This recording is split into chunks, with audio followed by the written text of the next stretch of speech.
다윗이 뭐라고 고백하는가 하면은 자기가 죄를 토설지 아니했을 때, 죄를 입을 통해서 말하지 아니했을 때 내 뼈가 쇠하였다라고 말을 합니다. 다른 말로 하면 뼈가 말라 비틀어졌다는 것입니다. 여러분, 사람의 몸에서 뼈가 말라 비틀어지기 전에 뭐부터, 어떤 현상부터 일어납니까? 생리적으로 사람 몸에 있는 수분이 다 빠집니다. 몸에 있는 수분이 다 빠지고 난 다음에 뼈 안에 있는 수분까지도 다 빠집니다.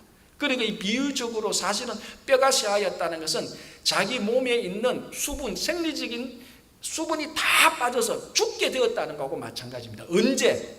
자기 죄를 토설지 아니했을 때, 자기 죄를 고백하지 아니했을 때.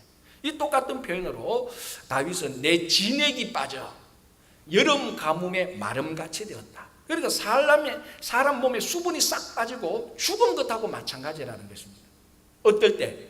죄를 고백하지 아니했을 때. 다른 말로 하면 이 죄가 사람을 죽이고 있고 끝까지 죄를 고백하지 않을 때 몸에 수분이 다 빠져서 죽게 된다는 것이 다윗의 고백입니다.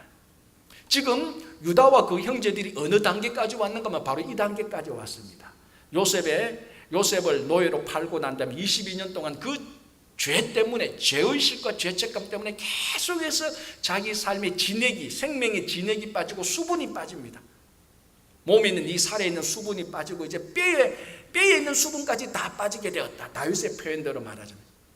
그러니까 이 유다와 그 형제들은 그 죄 때문에 22년 동안 너무나 마음이 힘들었고 거의 죽음의 상태까지 이르렀다는 것입니다. 그런데 오늘 이 언잔을 보니까 베냐민의 죄가 드러나니까 하나님께서 이 언잔을 통해서 베냐민의 죄를 드러내듯이 그 옛날 22년 전에 우리가 요셉에게 지은 죄를, 그 죄를 드러냅니다 라고 유다가 자기들의 죄를 고백해버린 것입니다. 죄의 고백이죠. 이때부터 유다는 다시 살아나기 시작합니다. 이 죄를 고백하는 순간. 여러분, 우리 사람의 참된 삶의 진짜 풍성한 생명은요, 죄를 해결하지 않고서는 한 발짝도 나가지 못합니다. 죄가 있는 한 우리는 여름 가뭄에 마름같이 됩니다. 진액이 서서히 빠지기 시작합니다. 그 죄를 끝까지 고백하지 않는 한 우리는 죽게 되는 것입니다. 오늘 유다가 바로 이 죄를 고백해서 자기 생명을 죽음으로 가는 이 생명을 다시 풍성한 생명으로 방향을 돌리기 시작한 것입니다. 한국의 70년대, 그러니까 그 70년대 우리나라 상황에 대해서 아직까지도 한국의 역사자들, 사회학자들은 진보와 보수로 나눠서 여러 가지 평가가 판이하게 다릅니다. 그건 우리가 나중에 또 다시 봐야 되겠지만 분명한 것은 70년대 독재가 있었던 것은 사실입니다. 그건 진보든 보수든 누구든지 부정하지 않는 사실입니다. 그 70년대 서울에서 목회를 하던 한 목사님이 어떻게 목회를 하다 보니까 정부 기관에 밉보이게 되었습니다. 그래서 그 당시 70년대 이 정부가 이 목사님을 그 교회에서 목회를 못하도록 하기 위해서 업무를 꾸몄습니다. 어떻게 꾸몄는가 하면은 그 국가기관에서 위장교인 3명을 그 교회에 투입시켰습니다. 프락치라고 말하죠. 3명을 투입시켜서 이 3명이 그 교회에 몰래 들어가서 그 교회 중직자들을 포섭하기 시작합니다. 물질적인 혜택도 주고, 자기 말 잘 들으면 그러니까 좋은데 어떤 데 땅 있는 것도 소개해주고 이렇게 해서 물질적인 혜택을 주고 자기 편으로 다 만들었습니다. 교회 중직자들 편으로 만들고 이제 그때부터 교회를 파괴시키기 위해서 목사님을 쫓아내는 작업을 합니다. 악랄하게 교묘하게 작전을 가서 목사님을 쫓아내고 급기야는 폭행까지 합니다. 그래서 목사님이 폭행을 당하고 경찰서 신고해도 경찰서도 알아듣지도 않습니다. 그 얘기를 들어주지 않습니다. 왜냐하면 정부기관에서 이미 다 짜진 각본대로 움직이기 때문에.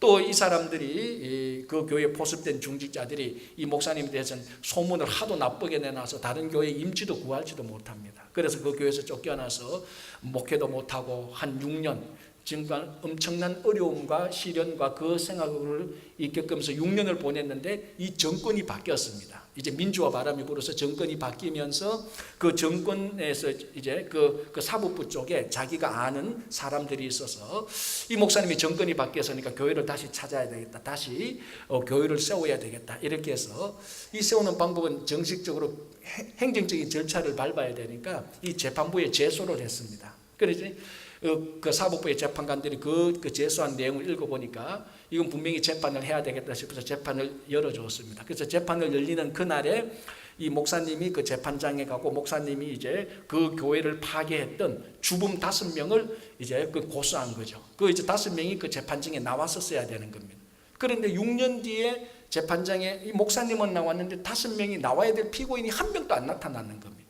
그 법정에서 다시 소환장을 보냈습니다. 주소를 다 보니까 또 안 나타나는 거예요. 그래서 법정에서 조사를 했습니다. 이 사람들이 왜 안 나타나는가 보니까 6년 안에 5명이 다 죽어버렸어요. 어떻게 죽었나니까 이상한 질병에 걸려 죽고 그리고 이상한 교통사고 나서 죽고. 그래서 하나님께서 심판하셨다, 징계하셨다, 저주를 받았다 이런 이제 온갖 소문이 다 납니다. 그건 우리가 모릅니다. 정말 하나님께서 그들의 죄를 보고 6년 안에 심판을 하셨는지 징계를 하셨는지 그랬다면 그건 하나님의 절대 권한이니까 우리가 왈가왈부할 게 아닙니다. 하나님께서 역사로 운행하시니까. 이 모든 사건을 다 들었던 한국의 심리치료 분석가가 이렇게 그 사건을 보고 평가를 했습니다. 하나님께서 심판하셨고 하나님께서 징계하셨다면 그건 우리가 분석할 것도 아니고 그냥 그걸 받아들이면 될 것이다. 그러나 그 사건을 보면서 우리가 하나 찾아내야 될 것이 있다. 무언가 하면 왜 그 5사람이 6년 안에 정상적으로 건강하게 살던 사람이 다 죽었는가? 하나님의 심판이라는 차원을 빼고 그 사람들의 비정상적인 사고와 비정상적인 병에 걸려서 죽게 된 가장 근본 원인은 그 사람 마음속에 있었던 죄책감이었다는 것입니다. 이 사람들이 정부로부터 위장된 교인들한테 다 포섭돼서 나중에 보니까 자기들이 잘못했거든요. 교회를 다 파괴시키고 결국 그 사람들 하자는 데 보니까 교회 문을 닫게 되었고 목사님도 쫓아냈고 나중에 알고 보니까 목사님 잘못이 아니고 그 3명이 투입된 이 3명이 다 작전을 짰고 그래 보니까 교회가 다 무너졌고 이 5명이 마음이 너무 무거운 거예요. 교회의 중직자들은 죄책감을 견딜 수 없는 거예요. 그걸 가지고 살다가 보니까 죄책감이 영혼에 영향을 미치니까 정상적으로 못 사는 거죠. 그래서 정상적인 삶이 안 되니까 병에 걸리고 정상적인 삶이 안 되니까 이상한 사고를 나서 죽게 됐다. 그 유명한 심리치료사가 이것은 이 사람이 죽게 된 인간적인 관점에서 죄책감이 이 사람을 죽게 했다는 것입니다. 그러면서 이 죄책감이 있을 때 진심으로 하나님께 나와서 자기 죄를 털어놓았더라면 그 죄책감이 털리기 시작하면서 삶의 방향이 바뀌었을 것인데 이 사람들이 그것을 못했다고 진단을 내렸어요. 여러분 이게 오늘 다윗과 유다가 죄책감을 자기들의 죄를 고백하기 전 바로 전까지의 상황하고 똑같습니다. 그러나 정말로 다윗과 유다는 어떻습니까? 자기들의 죄를 드러냈습니다. 고백했습니다. 이게 다른 말로 하면 진심으로 회개를 한 것이죠. 그 언잔을 보면서 우리가 진짜로 하나님께 그때 죄를 지었다. 하나님께서 우리 죄를 찾아내셨다. 내가 죄인이다라고 고백하게 그대로 드러낸 것입니다. 여러분 얼마나 참 다행인 것은요. 언제나 우리에게는 요셉의 언잔이 우리 주변에 있습니다. 정말 우리가 하나님의 의도와 하나님의 목적을 아는 사람이라면 우리는 우리 주변에 있는 가장 뚜렷한 명백한 요셉의 언잔을 볼 수가 있습니다. 그것이 무엇입니까? 예수 그리스도의 십자가입니다. 유다가 요셉의 언잔을 보면서 자기 죄를 고백했던 것처럼 우리는 늘 수시로 예수 그리스도의 십자가를 보면서 내 속에 배어있는 이 죄를 늘 고백해야 되는 것입니다. 여러분 죄가 우리 삶 속에 쌓이는 순간부터 우리 생명의 진액을 죄는 뺏어가기 시작합니다. 그때마다 우리는 십자가를 보면서 또 우리의 죄를 드러내고 고백할 때마다 우리에게는 다시 생명의 진액이 다시 쌓이기 시작하고 풍성한 삶을 살기 시작하는 것입니다. 여러분 우리 모든 삶에 악한 것과 부정 것은 결국 죄로부터 시작합니다. 그래서 사망에까지 이르게 하는 것입니다. 우리의 삶이 다시 풍성해지기 위해서 올바른 생명을 가지기 위해서 첫 번 단계가 열심히 노력하고 그게 아니고 우리 죄를 고백하는 것입니다. 유다처럼 다윗처럼. 그래서 여러분 우리 삶 속에 있는 십자가를 보면서 유다가 언잔을 보면서 죄를 고백한 것처럼 우리가 십자가를 보면서 어제 지은 죄와 일주일 전에 지은 죄와 평생 동안 내 삶 속에 계속해서 반복되는 습관적인 악한 죄들을 여러분 심령을 토설해내어서 그것을 고백해서 정말 지금부터 풍성한 삶을 하나님께 용서받고 풍성한 삶을 살아가는 여러분들이 되기를 간절히 바랍니다. 자, 오늘 이제 이렇게 자기들이 죄를 드러냈다라고 말을 하고 이 유다가 뭐라고 말합니까? 그 애굽의 총리한테, 애굽의 총리 요셉은 베냐민만 애굽에 남겨두고 다른 형제들을 다 보내기를 원합니다. 그런데 유다가 뭐라고 말합니까? 오늘 본문에 보면은 이 베냐민뿐만이 아니라 우리 모두가 다 애굽의 종이 되겠다는 것입니다. 그리고 난 다음에 이 유다가 애굽의 총리한테 탄원을 합니다. 그게 오늘 본문에 18절에서 34절까지인데요. 이 위대한 탄원의 핵심 구절은 33절입니다. 제가 한번 읽어볼게요. 이제 주의 종으로 그 아이를 대신하여 머물러 있어 내 주의 종이 되게 하시고 그 아이는 그의 형제들과 함께 올려 보내소서. 자, 여기서 그 아이는 누굽니까? 베냐민이죠. 애굽의 총리가 베냐민을 애굽의 총리가 베냐민을 그 애굽에 이 머물게 하니까 유다가 중간에 들어가서 탄원하면서 말합니다. 그 아이 베냐민을 고향으로 돌려보내 주십시오. 아버지 품에 돌려보내 주십시오. 아버지 편에 돌려보내 주십시오. 대신 내가 그 아이의 종이 되며 만약에 애굽의 총리님께서 이 아이의 죄를 물어서 죽일 것이면은 그 아이 대신 나를 죽이십시오라고 지금 탄원하고 있는 것입니다. 이 아이가 베냐민입니다. 자, 22년 전으로 다시 돌아가 봅시다. 왜 유다와 그 형제들이 요셉을 구덩이에 빠뜨리고 팔고 죽이려고 했습니까? 한마디로 말하자면 요셉에 대한 시기였죠. 왜 시기가 생겼습니까? 아버지 야곱이 요셉만 특별히 사랑하니까. 그리고 요셉에게는 우리말로 하면 제일 좋은 옷도 주고 제일 좋은 차도 주고 제일 좋은 음식도 주고 밥 먹을 때 늘 옆에 앉도록 하고. 그리고 형제들이 시기가 생긴 것입니다.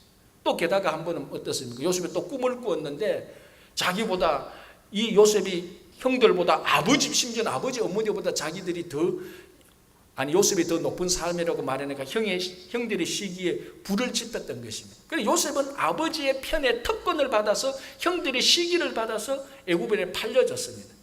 그 일이 22년 전에 있었는데, 자, 그러면 여러분, 요셉의 동생 라헬의 어머니 라헬의 두 아들 요셉의 동생인 베냐민은 어떤 아이입니까?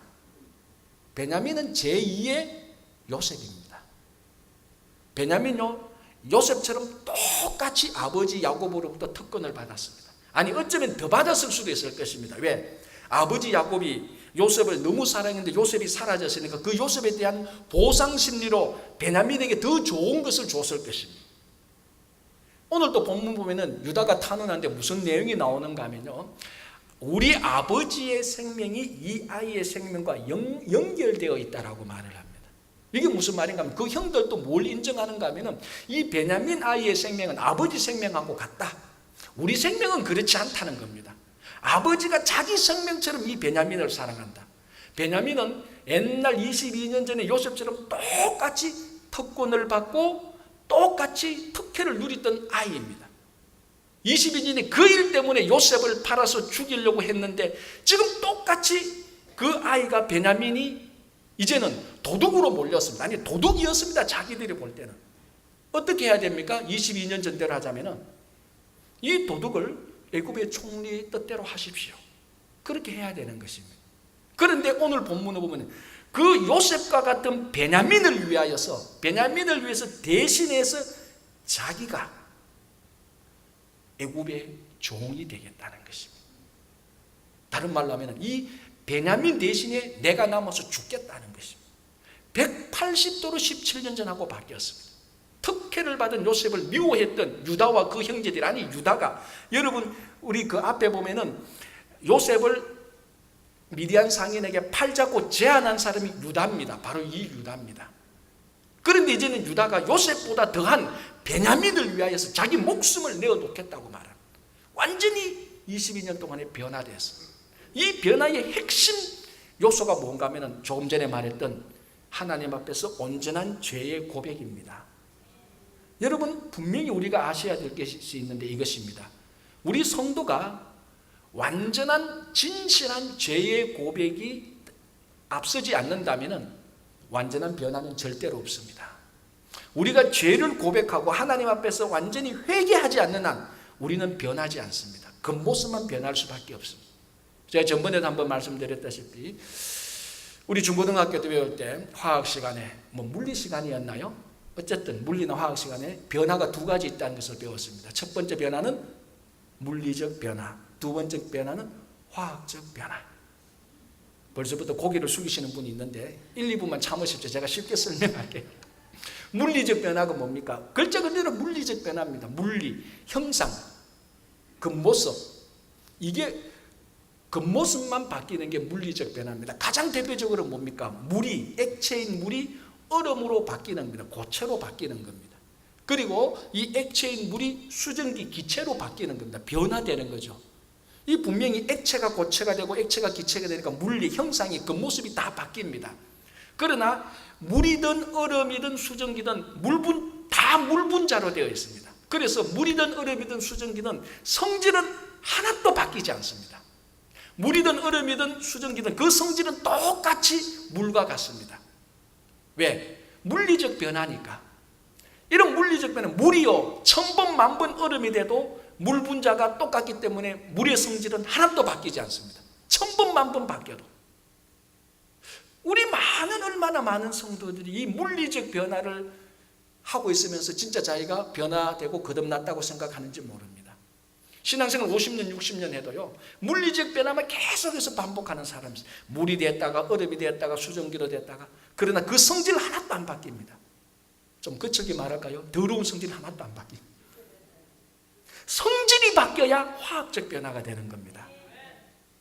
유다가 오늘 변화된 것은 물리적 변화가 아닙니다. 자기 성질이 바뀌었어요. 아버지가 편애하고 특권을 받는 요셉을 미워했는데 이제는 아버지로부터 편애를 받고 있는 특권을 받고 있는 이 베냐민을 위하여서 자기 목숨을 내어주겠다는 겁니다. 미워하는 것이 하나도 없어요. 성질이 바뀌었어요. 자, 두 번째 변화가 뭡니까? 화학적 변화죠. 이것은 겉모습은 바뀌지 않는데 성질이 바뀌는 겁니다. 가장 대표적으로 우리가 배웠던 케이스가 뭡니까? 못. 기억납니까? 기억 안 나죠? 못에다 녹이 설면 녹선못이 됩니다. 그런데요 녹설기 전에 못은 전기가 통합니다. 녹선 못은 전기가 안 통합니다. 왜? 성질이 바뀌었으니까. 형태는 똑같습니다. 녹설기 전의 못이나 녹선무나 똑같은 모습입니다. 그러나 녹이 설면은 안에 성질이 바뀌어서 전기가 안 통합니다. 이게 화학적 변화입니다. 우리 겉모습은 바뀌지 않아도 우리 속의 성질은 바뀌어야 됩니다. 그게 화학적 변화입니다. 진짜로 죄를 고백하면은, 진짜로 하나님 앞에서 회개하면은 우리 성질이 바뀝니다. 우리의 기질이 바뀌고 우리의 정체성이 바뀝니다. 베드로가 그랬고 바울이 그랬습니다. 완전히 바뀌었습니다. 오늘 유다가 그런 사람이었습니다. 자기 죄를 다 드러냈습니다. 죄를 입술을 위해서 고백했습니다. 하나님께서 우리 죄를 찾아내셨다. 고백했습니다. 그리고 베냐민을 봅니다. 밉지가 않습니다. 이 베냐민을 사랑하는 아버지의 마음, 야곱의 아버지의 마음이 느껴지는 것입니다.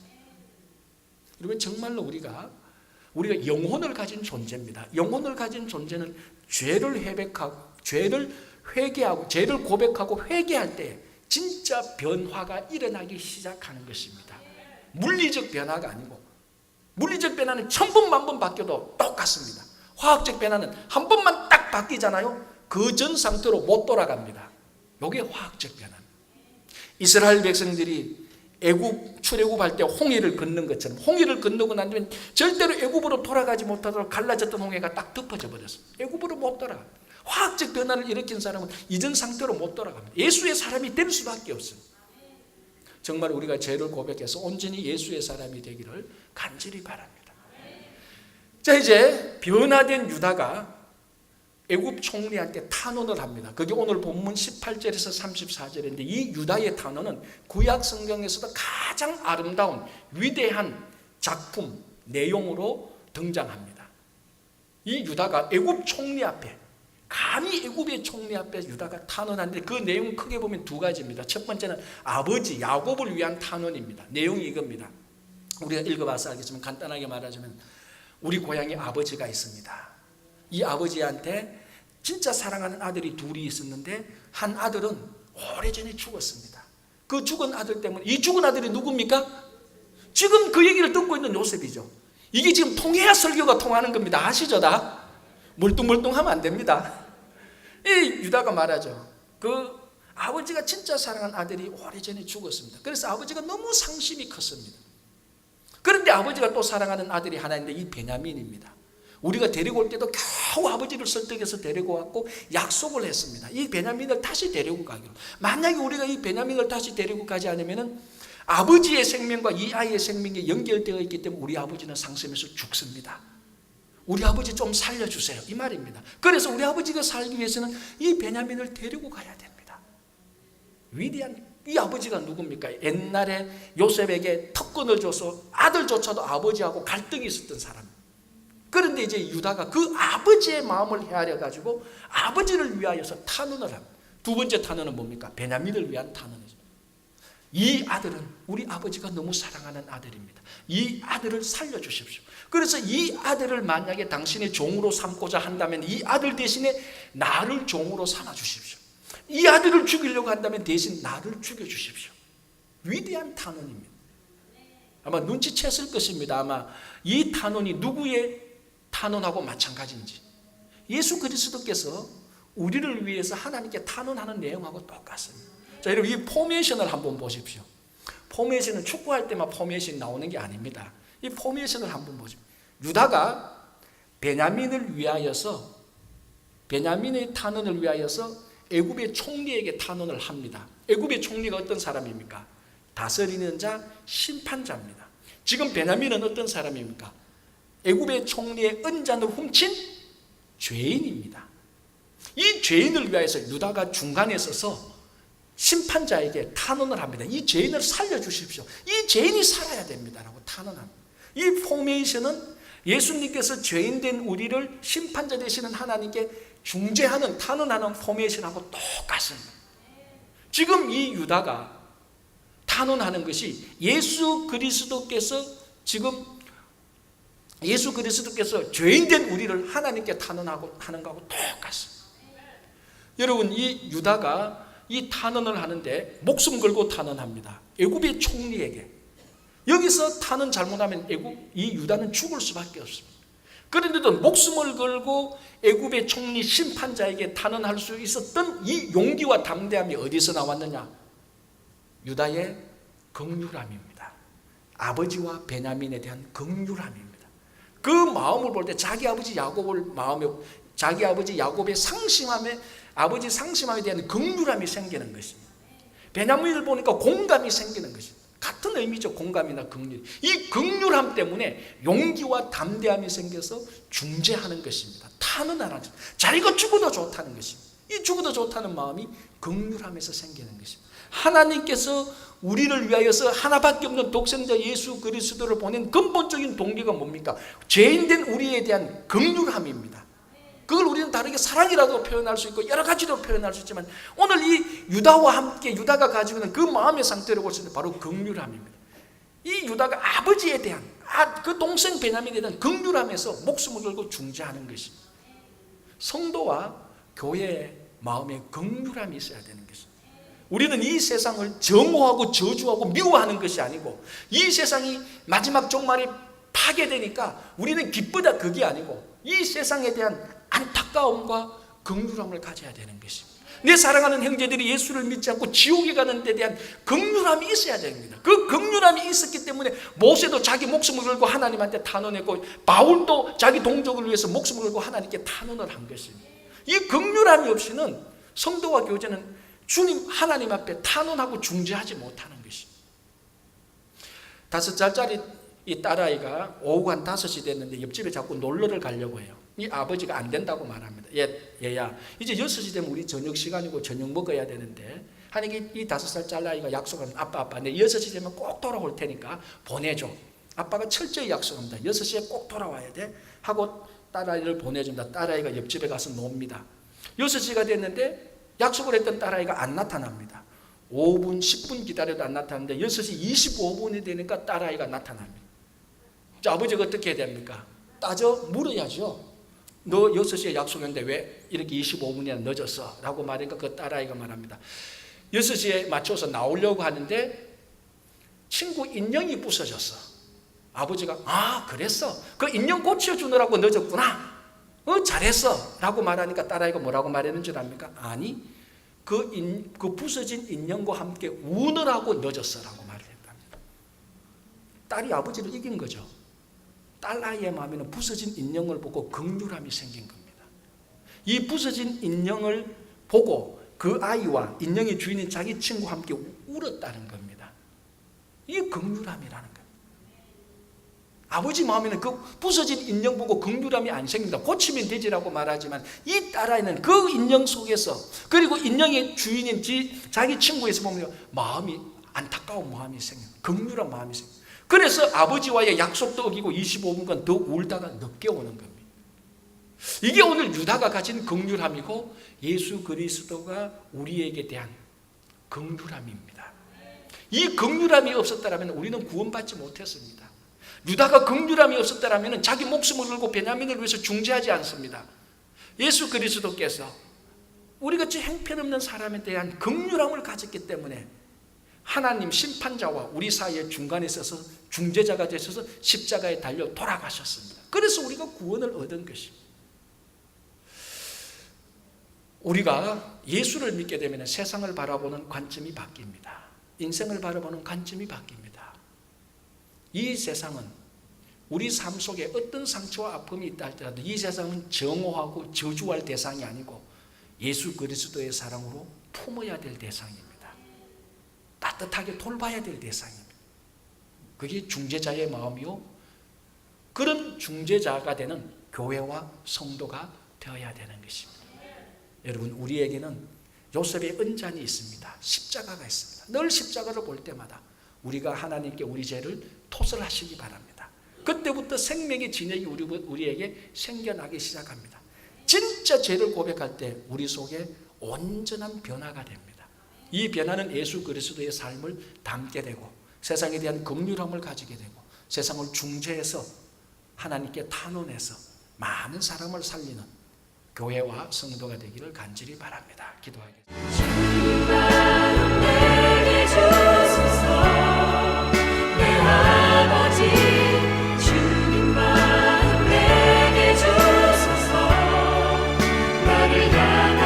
주님의 뜻이 이루어지게